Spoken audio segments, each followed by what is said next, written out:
Komið sæl. Nokkuð stór rúta sem ég á núna.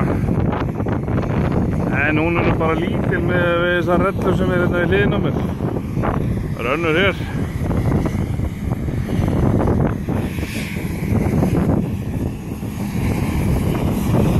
Þetta alveg ágætis. Þessi var til Bandaríkjanna á eftir.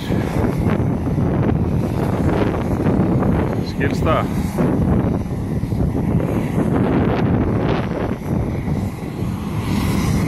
Hér nú Keflavíkurflugvelli.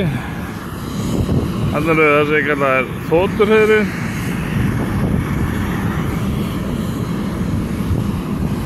Þetta svæði hérna sem ég á alveg rísa stórt. Ég veit ekki hvað þetta eru margir fótboltavellir. 10-15 fótboltavellir. Fyrsta skipti sem ég kom inn að hafa svarta myrkur. Þetta er lítið magnað að vera hérna inn á þessu svæði.